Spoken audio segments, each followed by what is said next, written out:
बाद आप सबका एक बार फिर स्वागत। डिस्कवरी ऑफ स्पिरिचुअल इंडिया के इस कार्यक्रम को हम आगे बढ़ाने जा रहे हैं और महाराज जी से अब यही हमारी एक जिज्ञासा है। महाराज जी, जैसे परमात्मा को पाने के लिए भगवत गीता में 4 मार्ग का वर्णन किया गया है, इनमें से आपके हिसाब से सबसे अच्छा कौन सा मार्ग है और परमात्मा की प्राप्ति शीघ्र ही किस मार्ग से हो सकती है? इस कलयुग में तो केवल नाम की महिमा है प्यारे। कलयुग में देख, नाम से बढ़ करके कुछ भी नहीं है। ठाकुर जी का नाम आप जितना जपेंगे, जितना उनके लीला माधुर्य का स्वाध्याय करेंगे, उनको रूप निखारेंगे, उनसे लाल लड़ाएंगे, उतनी ही जल्दी ठाकुर जी की प्राप्ति हो सकती है। इस कलयुग में तो जहाँ भी आप देखिए, हमारे आचार्य ने सबने एक ही चीज़ बताया है, कलयुग केवल नाम धारा। कलयुग की महिमा में है सिर्फ नाम की महिमा। जितना आप नाम जप करते हैं, सदगुरुदेव भगवान के द्वारा ही बताई गई कि नाम की महिमा, जितना ही नाम भजन स्वाध्याय करेंगे, ठाकुर जी की प्राप्ति बहुत जल्दी होगी। तो महाराज जी, जो नाम जपने का आप कह रहे हैं, तो ये भक्ति योग है कि ध्यान योग है? नहीं, भक्ति योग है। हमारे ठाकुर जी का चिंतन है जी, उनके रूप माधुर्य का वर्णन है। तो भक्ति योग को अगर पूरा हमें इलाबोरेट करना हो महाराज जी, तो आप इस पर थोड़ा सा और रोशनी डालिए कि भक्ति योग क्या है, भक्ति योग कैसे होता है, किस तरीके से प्राप्ति होती है? देखिए, भक्ति योग करने के लिए तो पहले सबसे अच्छे स्वाध्याय ठाकुर जी का जितने आप अध्ययन करेंगे, उनके रूप में माधुर्य के बारे में, उनके श्रृंगार के बारे में, उनके लीलाओं के बारे में जब जानेंगे, तब प्रतिदिन एक नई लालसा होगी। जैसे कोई पुस्तक आप पढ़ते हैं तो बड़ा आनंद आने लगता है, तो लगता है कि बंद न करें, आगे पढ़ते ही जाएं। वैसे जब ठाकुर जी की रूप लीला माधुर्य के बारे में पढ़ेंगे, स्वाध्याय करेंगे, उसके बाद जब आनंद आने लगेगा, तब आप उसमें लीन हो जाएंगे। और ध्यान योग तो बड़ा कठिन मार्ग है जी। ध्यान तो बहुत अच्छा चीज़ है, लेकिन ध्यान मार्ग बहुत कठिन है। लेकिन ये बहुत सरल और सहज है कि आप उनके रूप माधुर्य का, उनके लीलाओं का खूब पढ़ के जोर जोर से नाचे, गाइए और चिल्लाइए। तब ठाकुर जी की जब आपके ऊपर कृपा प्राप्त होगी, स्वाध्याय से और भजन में आ जाएंगे। फिर आप जब आप भजन करेंगे, उनके भजन क्या है? सिर्फ उनकी प्राप्ति, एकाग्र चित्त को करना। हाथ में माला झोली रहती है तो ठाकुर जी का नाम निकलता ही रहता है, लेकिन माला झोली न रहने से कभी कभी मन भटकता है, फिर नहीं निकलता है। इसीलिए एक रूपरेखा बनाई गई कि पहले उनको रूप माधुर्य का खूब चिंतन किया जाए। जितना ही चिंतन करते हैं तो हमारे सामने एक छवि आने लगती है हमारे ठाकुर जी की। उस छवि को जब हम देखने लगते हैं तो भजन करना चाहिए खूब, 1 घंटे 2 घंटे। उसमें थोड़ा सा नियम आसन प्रत्याहार को जीतना पड़ता है। शुद्धता जरूरी है, खान पियन जरूरी है। आज के युग में संग दोष और अन्न दोष बड़ा दुर्लभ चीज है, बड़ा कठिन है जी। लोग अन्न दोष और संग दोष से बच नहीं पाते। अगर इससे बच जाएं तो फिर ठाकुर जी की प्राप्ति होने में दिक्कत नहीं है। हमारे ठाकुर जी को तो लीला में कहा गया है कि वृंदावन सो बास भलो। वृंदावन में तो आओ खाओ, भजन भी मत करो, खूब सो, किसी की निंदा मत करो, स्तुति मत करो, निंदा किसी को देखो नहीं, गलत सोचो नहीं, आपका कल्याण हो जाएगा। यहाँ तो भक्ति भी नित्य करती हैं जी महाराज। तो इस महिमा के लिए, ठाकुर जी का लीला के लिए पहले करोड़ों वर्ष हमारे ऋषि मुनि हुए हैं, उनको करोड़ों वर्ष लग जाते थे जब करने में, भजन करने में ठाकुर जी की प्राप्ति तब होती थी सत्यायुग में। हाँ, लेकिन कलयुग में जी आप किसी को ले लीजिए, प्रहलाद को ले लीजिए, ध्रुव को ले लीजिए, नाम के महिमा से ठाकुर जी की प्राप्ति कर लीजिए जी। मीराबाई, कोई भी ले, किसी का मीराबाई का नाम ले, जिसका भी नाम ले लेने, सूरदास का जी, जिसका भी नाम ले। महाराज जी, जो जैसे मीराबाई थी, सूरदास थे, एवं राधा थी, ये सब भक्ति योग में ही ये सब बिल्कुल भक्ति योग। दृढ़ संकल्प तक हमारे एक ही हैं, दूसरा कोई नहीं हमारा, एक ही प्रिय है। हाँ, और जब एक पर दृढ़ संकल्प हो जाएंगे तो उसको प्राप्ति हो गई जी। लेकिन इस कलयुग में क्या हो रहा है? मित्रता तो लोग करते हैं, लेकिन मित्रता देखे इस मित्र से कोई फायदा नहीं तो 2 दिन बाद बदल देते। वैसे हमारे ठाकुर जी की लीला हो गई है कि ठाकुर जी की आज स्वार्थ से दिखते हैं कि ठाकुर जी हमारा कल्याण नहीं कर रहे हैं, हमारे बच्चे की नौकरी नहीं लग रही है, धन नहीं आ रहा है, तो ठाकुर जी हनुमान जी को ले लिए। 2 दिन बाद हनुमान जी की भक्ति नहीं, निस्वार्थ भक्ति होना चाहिए ठाकुर जी की। ठाकुर जी ये नहीं देखता है कि शुद्धता देख रहे हैं, कि बड़ा श्रृंगार करके बैठे हैं, कि हमारे, वो तो मन की भाव को देखते हैं। प्रेम अगर है तो ठाकुर जी की प्राप्ति में कोई दिक्कत नहीं है प्यारे जी। और ये तो भजन और साधन से ठाकुर जी कभी भी जीता सकता है। ठाकुर जी तो अपने हैं जी। उनके रूप माधुर्य का गुणगान तो करिए, उनके सामने लड़ा के तो देखिए, सब जाते हैं 2 मिनट ठाकुर जी बस हो गया, उनसे लाड़ लड़ाई, जैसे अपने बच्चे से आप लाड़ लड़ाते हैं, ये मेरा भैया है, मेरा ये है वो है, तो आप कहीं भी जाएंगे तो उस बच्चे की छवि दिखती है। और जिस दिन आप ठाकुर जी से 10 मिनट 1 घंटा लाड़ लड़ाएंगे, वाह वाह आज हमारे ठाकुर जी क्या लग रहे हैं, आज राधा रानी के नख कितने अच्छे, उनकी बिंदी कितनी अच्छी लगी, क्या श्रृंगार है। जब आप 1 घंटे लाड़ लड़ाएंगे तो दूसरे दिन से अपने चेंज देखिए आप शरीर में, ठाकुर जी कृपा कैसे हो नहीं होती, कैसे ठाकुर जी की प्राप्ति नहीं होती। लेकिन नियम आसन प्रत्याहार को तो जीतिए। संत लोग क्यों जीते हैं? संत लोग एक आसन पे बैठ गए तो बैठ गए, वो आसन सिद्ध होता है संत लोगों का। क्यों? उनका यम नियम आसन प्रत्याहार को एकदम कठोर लेते हैं कि नहीं हम तो एक आसन पे बैठे हैं तो 8 घंटा बैठेंगे, 5 घंटे बैठेंगे और इतना भजन करके तभी जल पिएंगे। शुद्धता उसी में आती है कि नहीं बाथरूम जा रहे हैं, लोग शंका जा रहे हैं, डोलडाल जा रहे हैं, तो बड़े नियम से आएंगे, हाथ पैर धुलेंगे, व्यवस्थित रहेंगे, फिर भजन करेंगे तो उनके ऊपर ठाकुर जी कृपा होती है। जी जी, तो यही दर्शकों यही एक रीज़न रहा है, जैसे भगवत गीता में मैंने आपको कहा है कि 4 मार्ग बताए गए हैं, भक्ति योग, ज्ञान योग, ध्यान योग और कर्म योग। और चारों में से महाराज श्री ने, मान जी ने ये कहा है कि भक्ति योग बहुत ही सरल है आज के टाइम में, कलयुग के टाइम में, और भक्ति योग के मार्ग से ही आप परमात्मा को प्राप्त कर सकते हैं। और यही कारण रहा होगा कि भगवान श्री कृष्ण और राधा के प्रति हजारों सालों से लोगों का, भक्तों का उनके ऊपर में सदा थी, और वो वृंदावन और मथुरा के इस पावन धरती पर आते थे और भक्ति के इस रस में, रज जो ये ब्रज है इसके रज में रजते थे, बसते थे और रस प्राप्त करते थे और लीन होते थे। महाराज श्री अब 5200 सालों में ब्रज भी बदल गया। जो आस्था, जो श्रद्धा लोगों को न सिर्फ भारत में ही और भारत के बाहर से भी लोग यहाँ आते थे और वही भक्ति योग का एक एक्सपीरियंस गेन करने के लिए आते थे, उस रस में अपने आप को डुबाने आते थे, वो कहीं न कहीं किसी न किसी हद तक अब डाइल्यूट हो चुका है। अब वो आस्था लोगों की रही नहीं। तो क्या कारण है महाराज श्री, क्या चेंज आया है इस ब्रजभूमि में जिससे लोग अब आहिस्ता आहिस्ता कटने लगे? नहीं, ब्रजभूमि में चेंज नहीं आया। यहाँ तो आज भी हमारे ठाकुर जी नित्य प्रतिदिन लीला कर रहे हैं। लोगों की सोच बदल गई है, स्वार्थ आ गया है, वैभव और विलालसा आ गई है।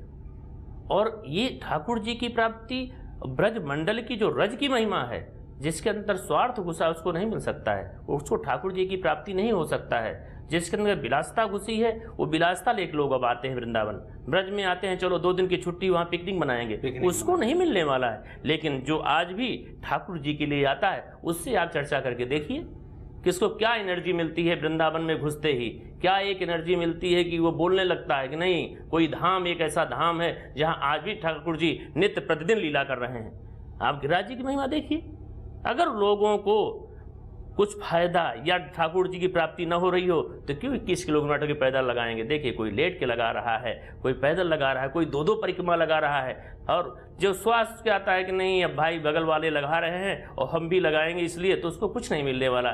ठाकुर जी के लिए तो अंतर मन जो है बहुत ही शुद्ध हृदय निर्मल होना चाहिए, और जब तक शुद्ध हृदय नहीं होगा तब तक ठाकुर जी की प्राप्ति या ब्रज की प्राप्ति नहीं होती है। ब्रज जैसे के लिए तो कहा क्या कहना है प्यारे, ऐसा तो कहीं गोलोक धाम ठाकुर जी एक ही बनाए हुए ब्रज भूमि, वृंदावन भूमि जैसे तो कहीं कोई भूमि ही नहीं है। ठाकुर जी भी इसको गोलोक धाम बना के गए हैं। यहाँ के लिए तो अच्छे अच्छे तरसते हैं जी, संत मुनि ऋषि तो क्या कहने क्या है, ऊपर जो बैठे हमारे विष्णु भगवान ब्रह्मा जी, वो सब इस धरती के आके लीला करना चाहते हैं और हमारे ठाकुर जी का गुणानुवाद चिंतन देखना चाहते हैं। अब तो भक्तों की सोच बदल गई है प्यारे, वैभव और विलासता उससे नहीं मिलने वाला। भगत को ही होना चाहिए कि वृंदावन आए हैं तो इस रज का आनंद लें, और जब इस रज का आनंद लेंगे तब आनंद आएगा कि क्या है रज। रज में उनके जब चरण पड़ेंगे और चरण का स्पर्श रज से होगा तब उनको एनर्जी मिलेगी, तभी भगवान श्री कृष्ण की प्राप्ति होगी। हाँ। और वो जो वो लीलाएं थी उन लीलाओं का उनको एक तभी एहसास होगा, तभी ज्ञान होगा जी। महाराज जी तब भी जैसे भी ये जैसे हम ब्रज की जो कल्पना करें तो ब्रज में आज देखिए आप बड़ी बड़ी बिल्डिंगें, होटल, जैसे आपने बहुत अच्छा कहा है कि ये एक टूरिस्ट स्पॉट बनने जा रहा है, और गवर्नमेंट ऑफ इंडिया भी और स्टेट गवर्नमेंट भी कोशिश करती है कि यहाँ पर पर्यटन स्थल बनाए। तो वो आपको ऐसा लग रहा है कि महाराज जी ये ठीक नहीं है? नहीं, बिल्कुल ठीक नहीं है जी। धर्म नगरी को धर्म नगरी ही रहने देना बिल्कुल, धर्म नगरी को, इस पे बहुत लोग लड़ाई भी लड़ रहे हैं जी, लेकिन गवर्नमेंट की पॉलिसी है, पब्लिक के पास पैसा है, बाहर से आके नई नई बिल्डिंग, बड़े बड़े फ्लैट खड़े कर दिए, होटल खड़ा कर दिए, तो जो ब्रज भूमि की महिमा थी वो तो दिखने में खत्म हो गई जी। लेकिन हमारे ठाकुर जी कहीं नहीं गए हैं जी। ठाकुर जी है, हाँ, लेकिन वो चीज नहीं, वो रूपरेखा नहीं, माहौल नहीं मिल रहा, वो माहौल नहीं रह गया, और रूपरेखा नहीं रहे। गवर्नमेंट की जिनाई के रोड को और चौड़ा कर दो, जितने हमारे ठाकुर जी के लीला के समय वृक्ष थे सब काटे गए, खत्म हो गई लीला, वो आज दिखना बंद हो गया। जो स्वाभाविक थे, सुंदरतम सुंदर हमारे दृश्य यहाँ थे, वो सब खत्म होते जा रहे हैं। सरोवर थे, उनको तैयारी, अब तो काफ़ी चेंज तब भी आ रहा है, सरोवर का जीर्णोद्धार कराया जा रहा है, काफ़ी संस्थाएं लगी हुई हैं। तो लेकिन सत्यता ये है कि विलासिता और पैसा इतना आजकल बढ़ गया है कि कहीं भी चलो, वृंदावन में हफ्ते में एक दिन जाएंगे तो अपना फर्स्ट क्लास फ्लैट हो, वहाँ रहा जाएगा, आराम किया जाएगा, और एक पिकनिक प्लेस बनता चला जाएगा। तो यही ये पहले भी लोग करते थे महाराज जी, घरों में भी सभी के पास में फैसिलिटीज हुआ करती थी, गाड़ियाँ थी, सब कुछ था, लेकिन वो जब यहाँ आते थे तो वो इसलिए आते थे कि यार 2-4 दिन हम किसी महापुरुष के चरणों में बैठे और कुछ ज्ञान प्राप्त करें और शांति प्राप्त कर ले। वो जो भगवान श्री कृष्ण की जो लीला है, भगवान श्री कृष्ण का जो रस है, वो हमारे अंदर में भर जाए। अब वो आने लगे हैं तो टूरिस्ट बन के आ रहे हैं, यमुना जी के पास जा रहे हैं तो टूरिस्ट बन के जा रहे हैं, बिहारी जी के पास जा रहे हैं तो टूरिस्ट बन के जा रहे हैं। और ये जो नए नए मंदिर बनाने का जो ये प्रचलन स्टार्ट हुआ है महाराज जी, ये किस हद तक सही है? नहीं, देखिए, ठाकुर जी की तो लीला है जी, उनका विग्रह का प्राण प्रतिष्ठा कर ठीक है, लेकिन भगत आज भी अच्छे अच्छे आते हैं, ऐसा नहीं है, आज भी आते हैं, ब्रज में आते ही लीन हो जाते हैं जी। उनको अपने व्यवसाय की, अपने घर की, अपने बच्चों की चिंता नहीं रहती, और 10 दिन तक इसी रज में पड़े रहते हैं, संतों से बहुत बड़ा ज्ञान लेते हैं। लेकिन सबकी ऐसी परसेंटेज कम, बहुत कम हो गई पहले से जी। पहले ब्रज में आने का मतलब यही था कि संतों से कुछ चर्चा करेंगे, स्वाध्याय लेंगे, कुछ ज्ञान प्राप्त करेंगे, शांति प्राप्त करेंगे, ठाकुर जी के बारे में कुछ जानकारी लेंगे, उनके नए नए लीलाओं का वर्णन सुनेंगे, तो उनका मन प्रफुल्लित होता था, आनंद आता है। वो अपने बच्चों को बताते थे, बच्चे भी आना चालू कर देते। लेकिन वो कल्चर अब नहीं रहा, धीरे धीरे बहुत बदलाव आता जा रहा है। तो ये बदलाव हमारे को किस दिशा में ले जाएगा महाराज जी? तो इसका अंत क्या होगा? अंत तो प्यारे ठाकुर जी ही जाने, हम क्या कह सकते हैं। लेकिन जो दिखने में लग रहा है ये अच्छा नहीं है, अच्छा नहीं। हमारा कल्चर बदल रहा है, हमारा रहन सहन बदल रहा है, ये अच्छा नहीं है। और यूथ भी हमारे इस कार्यक्रम के साथ में जुड़ नहीं रहा है। नहीं, यूथ तो बहुत जुड़ रहा है, लेकिन सब वही है कि आज की दिखावे के साथ जुड़ रहा है। जुड़ने में कोई कमी नहीं, आज भी भक्तों की कमी नहीं है प्यारे, उसमें अच्छे भक्त भी बहुत हैं। हम आपको उनको खोज नहीं कर पाते, अच्छे संतों की खोज नहीं कर पाते कि किसके पास बैठे, किससे चर्चा करें, किससे आशीर्वाद लें, वो समय लोग नहीं दे पाते हैं। अब तो यही वैभव में देखे इस संत का है, उनके पास गए, दंडवत किए, प्रणाम किए, चले। गाड़ी थोड़ी बड़ी देख ली, हाँ ये है। लेकिन आज ऐसे नहीं, इस ब्रज में तो ऐसे ऐसे संत हैं जहाँ साक्षात ठाकुर जी उनके साथ चर्चा करते हैं। जी जी जी जी। तो बहुत ही अच्छी इन्फॉर्मेशन महाराज जी आपने हमारे साथ शेयर की है। और अगर हमें अब ब्रज को वापस वैसे ही ब्रज बनाना हो जैसे पहले हुआ करता था, तो हमें किन किन बिंदुओं पर ध्यान रखना चाहिए? नहीं, उसमें सबको एकजुटता होनी चाहिए, संतों की एकजुटता होना चाहिए, अच्छे यहाँ पे काम किए जाएं, जमुना शुद्धिकरण के लिए काम किया जाए, नए नए वृक्ष लगाए जाएं, जो हमारे सरोवर हैं, कुंड हैं, उनको अच्छी रूपरेखा दी जाए, और जहाँ भी हमारे जहाँ ठाकुर जी लीला किए हैं वहाँ व्यवस्थित काम किया जाए। उसमें गवर्नमेंट से भी लड़ाई लड़के किया जाए, उसमें भक्त भी लोग आगे आएँ, और सभी संत महंत सब मिल करके एक नया रूपरेखा दें कि भाई यहाँ सरोवर था तो यहाँ चारों तरफ वृक्ष अच्छी तरह से लगाए जाए, नहीं ये ठाकुर जी की लीला स्थली है। कहीं भी जो जैसा बनाने लायक है उसको आज भी किया जा सकता है, ऐसा कुछ नहीं कि जो नहीं किया जा सकता है। कोई ऐसा तो सोच भी नहीं सकते कि यहाँ वही रूपरेखा ना दिया जा सकता है। ठीक है, बिल्डिंगें आज बन गई हैं, लेकिन जो जगह खाली हुई हैं, जो सरोवर हैं, जो कुंड हैं, उनको बहुत अच्छे बनाए जा सकते हैं। हाँ, तो उससे लोगों की और आस्था बढ़ेगी, उनको लगेगा कि नहीं ये हमारा पौराणिक स्थल है। जी जी। और मुगल ज़माने के अगर हम ताज को नेशनल मॉन्यूमेंट डिक्लेयर कर सकते हैं, और वर्ल्ड का 7वां अजूबा है ताज, और उसके बाद में रेड फोर्ट है, कुतुब मीनार है, ऐसी बिल्डिंगों को हमने सुरक्षित रखा है, वहाँ पर पूरा सुरक्षा है और गवर्नमेंट पूरा ध्यान देती है। ये तो 5200 साल परमात्मा ने खुद इस धरती पर जन्म लिया है। क्या गवर्नमेंट की ये ड्यूटी नहीं थी कि इसको सुरक्षित रखते, प्यारे गवर्नमेंट की मेंटेन करते? हाँ। और सुंदर बना देते? आज गवर्नमेंट की ड्यूटी होती तो ये क्यों नहीं करते? आज वृंदावन जैसे जहाँ पे ठाकुर जी आज भी नित्य लीला करते हैं, जहाँ पे आज भी नित्य नए रूप में लीला करते हैं। सेवा कुंज है, निधि वन है। आज तो सो गवर्नमेंट कभी सोचा जी? कभी नहीं सोचा। हाँ, ताजमहल को तो सोचेंगे, लेकिन कभी ठाकुर जी के बारे में सोचे, निधि वन को सोचे कि बहुत सुंदर सा बना दिया जाए, और सुंदर बनाने के बाद एक आनंद आ जाए। जहाँ निधि वन में और सेवा कुंज में आज भी लीला प्रतिदिन ठाकुर जी करते हैं। वो उनको वहाँ पर धर्म निरपेक्षता का ख्याल आ जाता है। वही, वो तो धर्म निरपेक्षता है ही, इसीलिए लड़ाई लड़ रहे हैं। उनको लग रहा है कि अगर हमने भगवान श्री कृष्ण की उनको बात अगर की, सनातन धर्म में आना है तो थोड़ी सोचेंगे जी। हाँ, तो राजनीति कहाँ चलेगी? नहीं चलेगी। तो अगर उन्होंने ये सोचा कि हमें वृंदावन और मथुरा को मेंटेन करना है और बराबर इसको एक ऐसा ब्रज बनाना है जो पहले था, वो तो ठाकुर जी उनको लगता है कि यार ये गलत है। देखिए, हमारे ठाकुर जी बहुत सामर्थ्यवान है जी। वो तो जिस दिन चाहेगा इनका बुद्धि फेर देगा और बनेगा जी। बिल्कुल महाराज, उसमें तो कोई रोक नहीं पाएगा जी। जी जी। लीला तो हमारे ठाकुर की है जी। जी जी जी।